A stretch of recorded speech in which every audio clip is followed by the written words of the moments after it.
স্বাধীনতার ইতিহাস যদি দেখতে হয়, আলেমদের নাম ছাড়া স্বাধীনতার ইতিহাস লেখা পূর্ণতা পাবে না।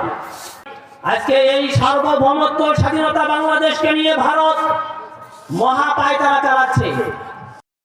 শুকরিয়া জ্ঞাপন করছি মহান আল্লাহ তাআলার দরবারে, যে আল্লাহ তাআলা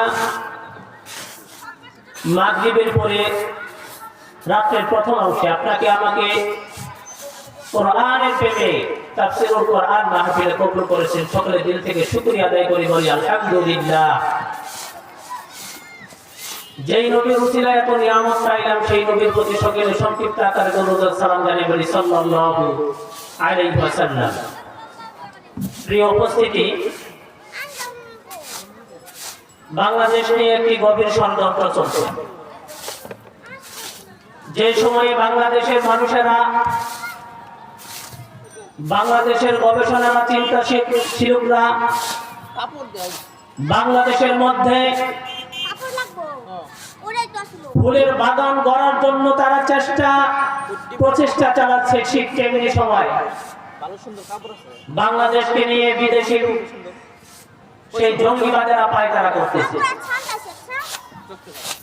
আমি বাংলাদেশের শরণমরা মুসলমানদেরকে বলবো, যারা আমাদের সাথে গভীর ষড়যন্ত্রের মধ্যে লিপ্ত রয়েছে, তারা কিন্তু পুরাতন কেউ নয়, তারা আমাদের কাছে নতুনও কেউ নয়। ইতিপূর্বেও তারা আমাদের সাথে ষড়যন্ত্র করেছে, দুশ্মনী করেছে, সন্ত্রাসী করেছে, তারা আবারও আমাদের সাথে ষড়যন্ত্রে লিপ্ত রয়েছে।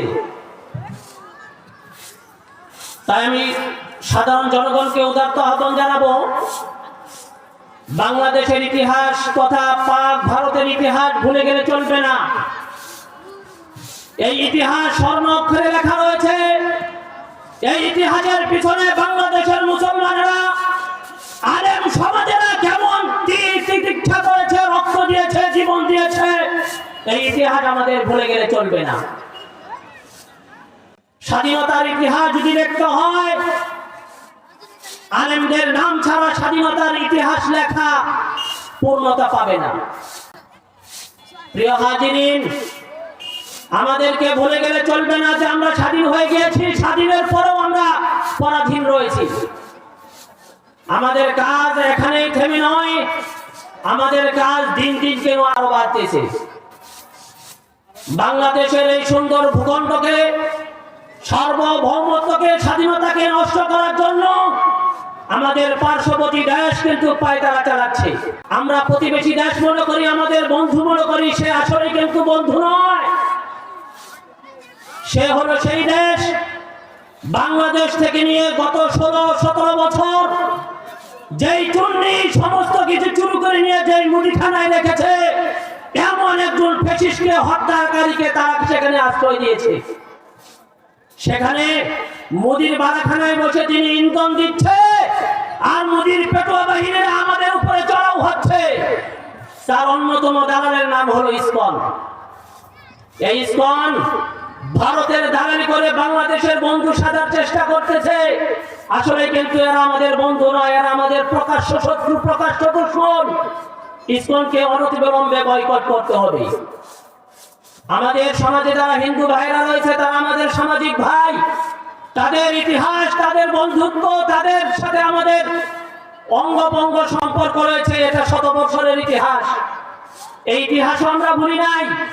আমাদের বাড়ির পাশে তাদের মন্দির রয়েছে, আমরা তাদেরকে যথেষ্ট পরিমাণ শ্রদ্ধা করি। তবে ইসকন হলো একটা জঙ্গি বাহিনী। ইসকন কি? একটা জঙ্গি বাহিনী। আজকে এই সার্বভৌমত্ব স্বাধীনতা বাংলাদেশকে নিয়ে ভারত মহা পায়তারা চালাচ্ছে। আমরা দেখেছি ভারত আমাদেরকে হুঁশিয়ারি জানাচ্ছে, তারা আমাদের সাথে যুদ্ধ করতে চায়। আমরাও আর ছোট নই, আসো যুদ্ধ করার জন্য আমরা প্রস্তুত রয়েছি। বাংলাদেশের 18 কোটি মুসলমান যদি 36 কোটি হাতে গজারি লাঠি নিয়ে তোমাদের দিকে তাকায়, হরে রাম হরে কৃষ্ণ বলে পালাইতে তোমরা বাধ্য হবে। কথা বলুন ঠিক কিনা? আমাদের শক্তি হলো ইমানি শক্তি। প্রিয় উপস্থিতি, আমাদের ইতিহাস, স্বাধীনতা 1971 সালের ইতিহাস শুধু এমনটি নয়। আপনারা দেখবেন এর পূর্বেও বাংলাদেশে তথা ভারতের মধ্যে স্বাধীনতার যুদ্ধ আরো হয়েছিল। ব্রিটিশরা যখন দুশ্মনী করেছিল ভারত উপমহাদেশের মধ্যে, তখন সর্বপ্রথম যিনি স্বাধীনতার ডাক দিয়েছিলেন তিনি হলেন একজন আলেম, শাহ আব্দুল আজিজ দেহলভী রহমতুল্লাহি আলাইহি। ব্রিটিশ খেতাব আন্দোলনে এই ব্রিটিশদের বিরুদ্ধে আমাদেরকে কি করতে হবে? লড়তে হবে। তাই সম্মানিত হাজিরিন, আমাদেরকে ভুলে গেলে চলবে না। স্বাধীনতার পিছনে যারা আন্দোলন করেছে, যারা রক্ত দিয়েছে, যারা গুম হয়েছে, যারা হত্যা হয়েছে, তাদের মধ্যে আলেমদের ভূমিকা ছিল কিন্তু অনেক বেশি। তাদের মধ্যে আলেমদের ভূমিকা অনেক বেশি ছিল। এই জন্য আমাদেরকে কি করতে হবে? আলেমদের পক্ষে কাজ করতে হবে। যেখানে আলেম রয়েছে সেখানে আমাদের কাজ করতে হবে। শুধু মসজিদের ইমাম সাহেবকে আলেম বানালেই হবে না। শুধু মসজিদের ইমাম সাহেবকে শুধু আলেম বানাবো, তার পিছনে চলবো, তাহলে কিন্তু হবে না। এই জন্য ঐক্যবদ্ধ হয়ে কাজ করতে হবে। আল্লাহ তাআলা পবিত্র কালামের মধ্যে বলেছেন, ওয়াতাসিমু বিহাবিলিল্লাহি জামিআন ওয়া লা তাফাররাকু, যে তোমরা যদি অগ্রসর হতে চাও, বিজয় লাভ করতে চাও, তাহলে তোমাদের সকলকে কি করতে হবে? সমস্ত মতানৈক্য ভুলে একটা বলে সকলকে ঐক্যবদ্ধ হতে হবে। এজন্য প্রিয় হাজিরিন, আমাদেরকে যদি মসজিদের ইমাম সাহেব পরামর্শ দেয়, সেই ইমাম সাহেবের পরামর্শ অনুযায়ী কিন্তু আমাকে আপনাকে কাজ করতে হবে। আজকে আমাদের এই দুরবস্থার কারণ হলো কয়েকটি। দুরবস্থার কারণ কয়টি? দুরবস্থার কারণ হলো কয়েকটি। তার মধ্যে একটি কারণ হলো আমাদের মধ্যে কিন্তু নেক কাজ নাই। আল্লাহ তাআলা বলেছেন, ইল্লাল্লাযীনা আমানু ওয়া আমিলুস সলিহাত। হে ঈমানদাররা, তোমরা যদি বিজয় লাভ হতে চাও, তোমরা যদি বিজয়ত্ব বরণ করতে চাও, তোমাদেরকে কি করতে হবে? ওয়া আমিলুস সলিহাত, প্রথমেই নেক কাজ করতে হবে। কি কাজ? নেক কাজ করতে হবে। সম্মানিত হাজিরিন, আজকে আমরা অনেকেই অনেক কিছু করতে চাই। বাংলাদেশে স্বাধীন করতে চাই, ফুলের বাগান লাগাইতে চাই, অমুক করতে চাই, তমুক করতে চাই। সবচেয়ে বড় যে সমস্যাটা আমাদের মধ্যে রয়েছে, বড় যে অভাবটা আমাদের মধ্যে রয়েছে, সেটা হলো নেক কাজ। ইল্লাল্লাযীনা আমানু ওয়া আমিলুস সলিহাত। আজকে নেক কাজ আমাদের মধ্যে নাই। নেক কাজ যদি আমাদের মধ্যে থাকতো, আল্লাহ তাআলা আমাদেরকে, আপনাকে, আমাকে বিজয় দান করে দিত। এবং আল্লাহ তাআলা বলেছেন, ওয়া তাওয়াসাউ বিল হক, যে কি করতে হবে? তোমাকে হকের পথে থাকতে হবে। আজকে আমরা বিভিন্ন জনে বিভিন্ন জায়গা থেকে স্লোগান দেওয়ার জন্য চেষ্টা করি।